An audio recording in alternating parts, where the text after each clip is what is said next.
방금 정치권 소식 전해드렸는데요. 한나라당 소식 좀 더 자세히 알아보도록 하겠습니다.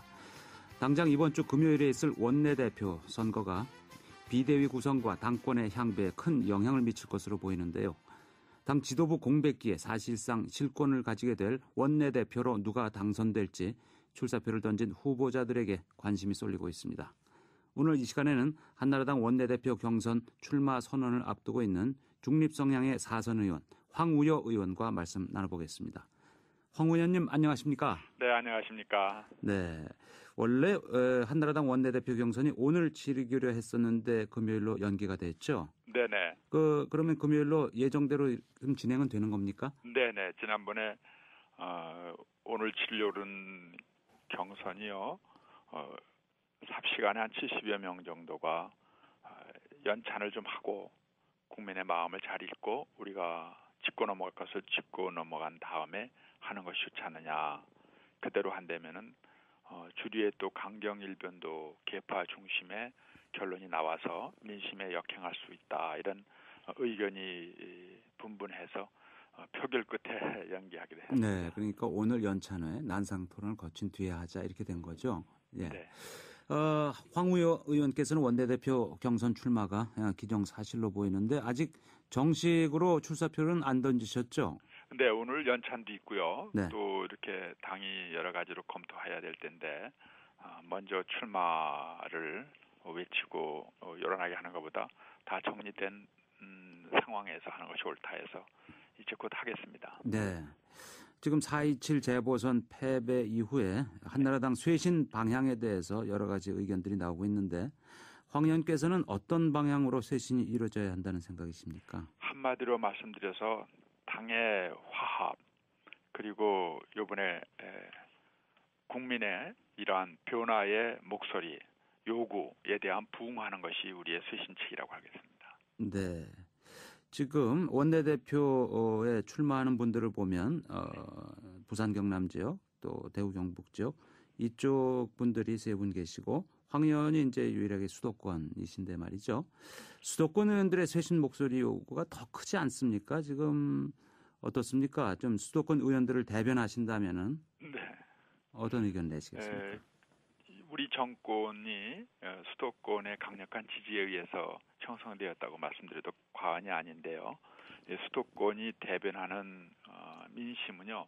한마디로 민생에 대한 국민의 목소리를 도외시하는 것이 아니냐. 지금 우리 국민들이 5대 민생 문제가 있지 않습니까? 젊은 사람들의 등록금, 또 취업 문제, 출산 육아 문제, 주택 문제, 또 불안한 직장 그리고 노후의 대비 이런 문제들이 국민들이 굉장히 듣고 싶은 이야기인데 여기에 대한 대답이 시원치 않고 특히 우리가 4대 강이나 G20, 7대 무역국 같은 큰 그림에서는 여러 가지 비전이 보이고 또 성과가 나고 있지만은 이러한 민생은 그야말로 흑자도산의 기분에 놓여 있다고 말씀드릴 수가 있겠죠. 네. 거기다 지역 갈등이 또 심화되고요.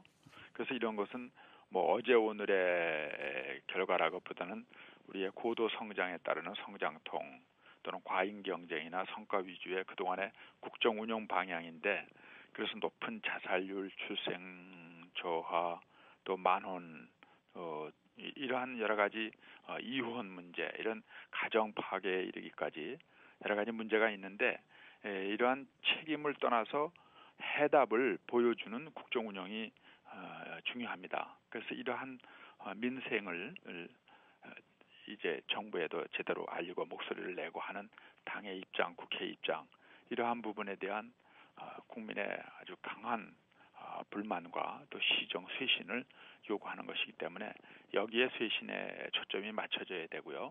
그것을 위하여 당은 어떻게 운영할 것이고 그동안의 원인이 무엇이냐를 따지는 것이 핵심이 된다고 말씀드릴 수 있겠습니다. 네, 지금 중요한 내용을 말씀해 주셨는데요. 그러면 그 방법론으로서 네. 당을 어떻게 개혁할 것이냐. 그럼 세대 교체론이 이제 상당히 크게 대두되고 있는 것 같고요. 또 한편에서는 박근혜 전 대표 역할론도 나오고 있는 것 같습니다. 이 두 가지 의견들에 대해서는 어떻게 생각하십니까? 그동안의 국정 운영은 우리 당은 주류 책임론이라고 해서요. 정권 수립 주체들이 중심이 되는 3년간의 국정 운영. 그래서 박 대표는 옆으로 물러나 있고요. 국정의 동반자로서 역할이 대단히 약해져 있다. 위험한 상황에 구원투수로만 역할을 해왔다. 또 비주류는 이른바 사생아 취급을 받았다. 소장들의 올곧은 목소리는 무시당했다. 이러한 비판이 많이 있습니다. 그래서 중요한 것은 이러한 모든 여러 우리 당의 구성원들이 하나로 모일 수 있는 그동안의 중도라고 그럴까요? 그런 중앙을 형성해 왔던 분들이 이번에 중심을 잡고 이러한 모든 목소리를 담아낼 수 있는 틀을 짜는 것이 중요하다. 이렇게 말씀드릴 수가 있겠습니다. 네. 박근혜계 쪽에서 직접 원내대표에 출마한 분은 안 보이는데요. 지금 황우여 의원을 지금 친박계가 지지한다 이렇게들 말씀들 하시는데 맞습니까? 네.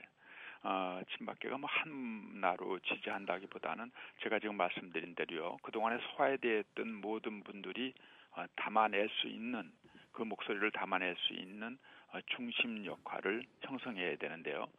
거기에는 이른바 비주류와 소장파의 목소리를 선택의 기회를 주는 것이 너무 좋다. 그래서 이제 저희들이 그러한 입장을 대변해 왔기 때문에 기대를 받는 것 같습니다. 네, 원내대표는 이제 이번에 선출을 하지만 당 대표와 이 기본 지도부에 대해서는 비상대책위원회 비대위 체제로 지금 가게 돼 있지 않습니까? 그렇습니다. 그런데 여기에 이제 박근혜 전 대표가 비대위원장을 맡아야 된다든가 아니다. 박근혜 전 대표는 나중에 좀 있다가 총선 선대위원장을 맡는 게 낫다. 뭐 이런 얘기들이 나오는데 박 전 대표는 어떤 역할 적절하다고 보십니까? 현재 박 대표께서는 이제 대선 후보로서의 뜻을 세웠기 때문에 현재 당원 당규로는 이제 당권 대권 분리론에 의해서 그러한 역할이 어렵습니다. 그러나 이제 우리가 당의 전체적인 모습을 그릴 때에서는 박 대표라는 중요한 분의 또 국민의 여망을 맡는 분의 역할이 아주 중요하기 때문에 우선 그 전 단계로요. 뭐 당원을 개정하고 또 직접 하고 이러한 큰 것에 앞서서 이번 원내대표 선거회 때는 박 대표께서 일할 수 있는 여건을 만들어낼 수 있는 체제가 갖춰져야 됩니다. 그래서 이번에는 박 대표의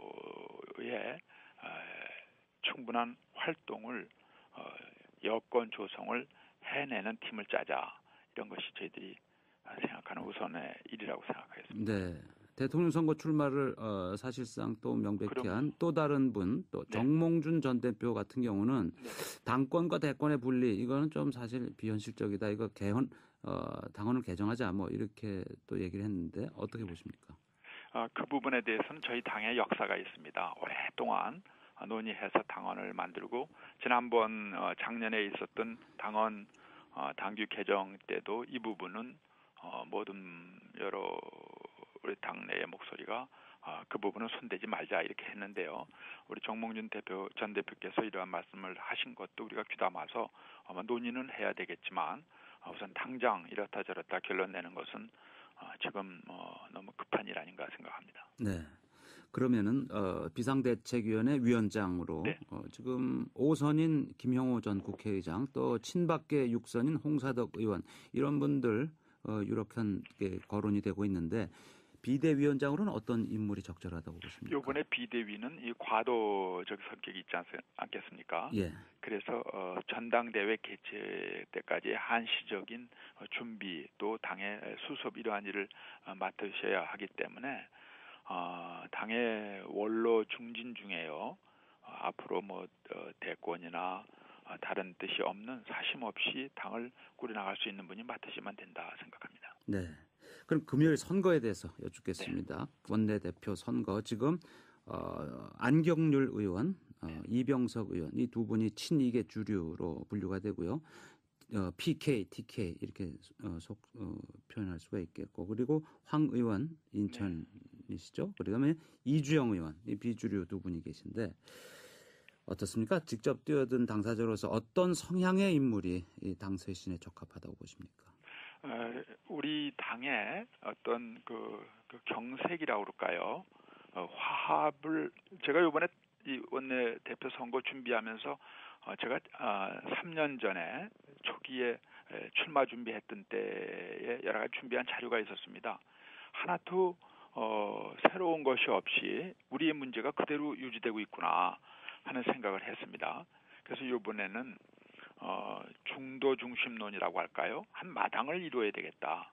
모든 분들의 목소리가 담아낼 수 있는 주류 비주류를 넘어선 연계고리를 마련하고 누구나 활기 있게 참여할 수 있는 마당을 만드는 중도 중심론이라는 한 영역을 만들어야 되겠다 이런 생각을 하고 있습니다. 비주류에서는 지금껏 주류가 주도를 해왔는데 결과가 이 모양 아니냐 이렇게 비판을 하시는데 또 주류 쪽에서는 실제 주류 실력자가 전면에 나선 적이 없다. 이제야말로 정권 후반기에 들어가면서 진짜 주류가 책임지고 국정을 이끌 수 있게 전면에 나서야 된다. 이런 주장을 하거든요. 어떻게 보십니까? 네, 책임이라는 것은요. 주류만 지는 것이 아니라 누가 하든 모든 당이 다 책임을 지고 선거의 결과를 받아들일 수밖에 없습니다. 그렇기 때문에 누가 책임을 지느냐 먼저 결정하는 것보다는 무슨 일을 하고 어떻게 하느냐라는 점을 논의해서 책임은 모두가 지는 겁니다. 그동안에 이제 주류 책임론으로 해서 주류가 일을 맡아야 된다라는 것이 중요한 것이 아니라 어떠한 일을 할 것이고 그것을 위해서는 어떤 사람이 중요하냐라는 우리의 국민의 목소리를 담는 것이 당이요 국회 아니겠습니까? 그래서 국민들이 지금 요구하는 화합과 그리고 쇄신을 이루어낼 수 있는 변화의 국민의 명령에 충실할 수 있는 팀을 짜는 것이 그러한 틀을 짜는 것이 중요하다고 생각합니다. 네. 친이계 비주류인 정두원 최고위원이 또 날이선 목소리를 내놨습니다. 역사적으로 과거 왕의 형제들은 정치를 멀리하게 했고 그렇지 않으면 엄청난 폐해가 있어 왔다면서 이상득 의원에게 칼날을 겨눴고요. 또 이재호 특임 장관에 대해서도 비판을 했습니다. 지금 이런 주류 핵심에 대한 비판에 대해서는 어떻게 보십니까? 주류에 대한 공과를 지금 이 모든 것이 일맥상통하는데요. 제가 말씀드린 대로 주류, 비주류, 소장, 중진 모두가 어울릴 수 있는 장을 급히 만들지 않으면 안 된다. 그래서 이거는 명백하기 때문에 이번에 과연 이것을 경선까지 해서 숫자, 줄 세우기 또는 여러 가지 계파별의 안배 이런 것을 하는 것보다는 이제 분명한 목소리가 나왔으니까 여기에 맞는 구성을 하는 것이 어떠냐 하는 이야기까지 나올 정도입니다. 그렇기 때문에 정몽준 대표의 그러한 지적은 국민의 목소리를 일부 담았다고 생각하고 여기에 대해서 우리가 많은 생각을 같이 해야 되리라고 생각합니다. 같은 비주류인 이주영 의원과 후보 단일화는 하실 의향이 있으십니까? 예, 그 목소리가 최근에 많이 나오기 때문에 대의를 위해서는 깊이 생각해 보아야 되는데 이주영 의원께서 아직은 이제 살짝 긍정적으로 얘기하셨던데. 그렇습니까? 저도 뭐 생각은 같습니다. 네. 단일화를 추진한다면 한 분은 원내대표, 한 분은 정책의장 이런 식이 가능하겠죠? 네, 이주영 의원이 워낙 훌륭하세요. 그래서 서로의 역할을 잘 검토해야 되지 않을까 싶은데 한번 만나서 이야기를 해야 되겠습니다. 네, 잘 알겠습니다. 네, 황 의원님 오늘 말씀 감사합니다. 감사합니다. 네, 지금까지 한나라당 원내대표 경선 출마 선언을 앞둔 황우여 의원이었습니다.